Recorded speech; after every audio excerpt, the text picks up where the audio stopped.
नमस्कार दोस्तों, स्वागत है आपका हिंदी नॉलेज शोज़ में। तो दोस्तों, ये बात आप सभी लोग जानते हैं कि भारत का जो व्यापार घाटा है, मतलब कि जितना सामान हम लोग दुनिया को बेचते हैं, उससे ज़्यादा हम खरीद रहे हैं। इसको अंग्रेज़ी में ट्रेड डेफ़िसिट भी कहते हैं। उदाहरण के लिए, अगर हमने ₹100 का सामान बेचा है, तो हम 130 से 140 का सामान अभी खरीद रहे हैं दुनिया से। जिससे भारत सरकार को व्यापार में घाटा हो रहा है। और यकीन मानिए, अगर ऐसा ही चलता रहा तो भारत का एक बहुत बड़ी आर्थिक सुपर पावर बनना मुमकिन नहीं होगा। ऐसे में भारत को जल्द से जल्द इस व्यापार घाटे को ख़त्म करके सरप्लस में जाना ही होगा। मतलब, अगर हम दुनिया को ₹100 का सामान बनाकर बेचते हैं, कोशिश ये करनी होगी कि 99 रुपए से कम का सामान दुनिया से खरीदें।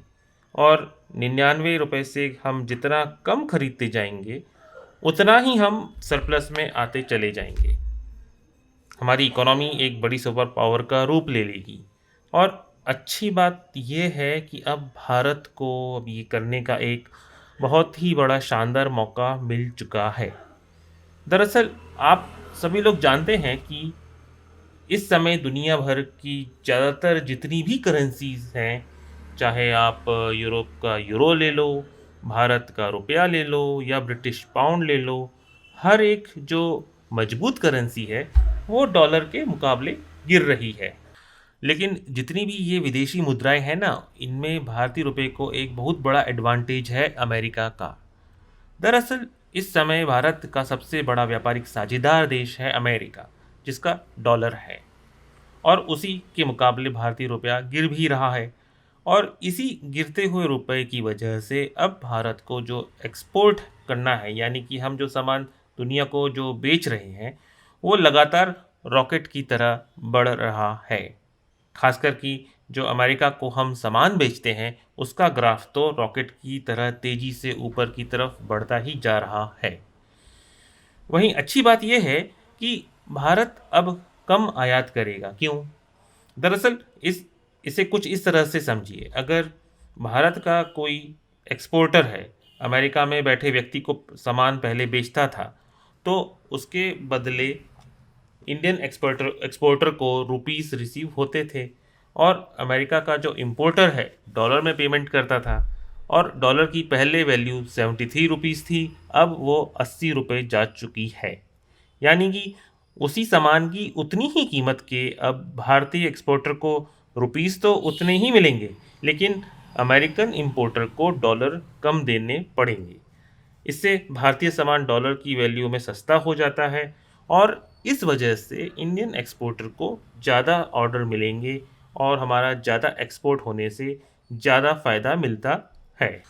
वहीं हम जो इंपोर्ट करते थे, अमेरिका का एक्सपोर्टर भारत में बैठे इंपोर्टर को अगर सामान बेच रहा है, पहले वो $1 लेता था उस सामान के। आज भी वो $1 लेता है, लेकिन आपको वो डॉलर खरीद कर उसे भेजना है। पहले आप उसको $1 के लिए 73 रुपीज़ देते थे, अब आपको 80 रुपये खर्च करने पड़ेंगे $1 के लिए।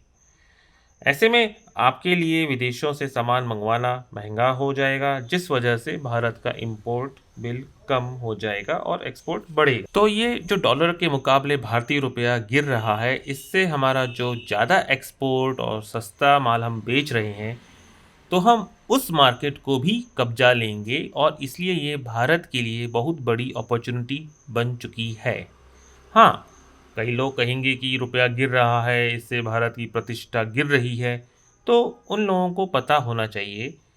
स्क्रीन पर आप देखिए, ये जापान का रुपया है, जापानीज़ येन। आप खुद देखिए कि इसकी क्या पोजीशन है। आपको 100 भारतीय रुपए के बदले 173 जापानीज़ येन मिल जाएंगे। जबकि आपको बता दूं कि भारतीय अर्थव्यवस्था $3 ट्रिलियन है, जापान की अर्थव्यवस्था 5 ट्रिलियन से भी ज़्यादा है।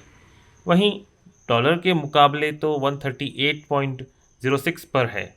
और जापान अपनी मुद्रा येन को इस लेवल पर मेंटेन करके रखता है, क्योंकि इसके बदले उसे एक्सपोर्ट करने में बहुत ज़्यादा फ़ायदा होता है।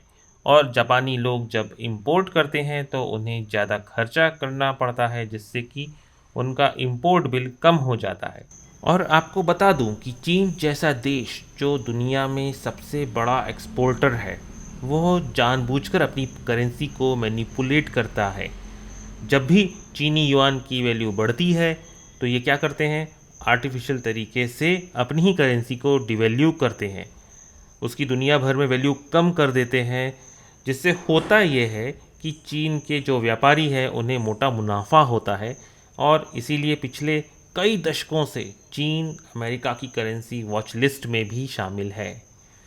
उन पर लगातार आरोप भी लगते हैं, लेकिन उन्हें कोई फ़र्क नहीं पड़ता, उन्हें फ़ायदे से मतलब है। करेंसी का डिवैल्यू होना एक जगह बहुत इम्पॉर्टेंट होता है, तब जब आपकी अर्थव्यवस्था की हालत पाकिस्तान या तुर्की जैसी हो गई हो। तब आपकी अगर करेंसी गिर रही है तो मतलब आप बहुत बुरे हालत से गुजरने वाले हैं। लेकिन भारत उस सिनेरियो में है ही नहीं। हम बहुत बड़ी अर्थव्यवस्था हैं, हमारी विदेशी मुद्रा भंडार कई 100 अरब डॉलर में है। ऐसे में भारत और भारतीय लोगों को चिंता करने की ज़रूरत नहीं है, इससे भारत के लोगों को फ़ायदा ही होगा। हालांकि आप लोगों का इस पर क्या व्यू पॉइंट है, कमेंट करके ज़रूर बताइएगा। फ़िलहाल इस वीडियो में इतना ही। Thank you for watching video.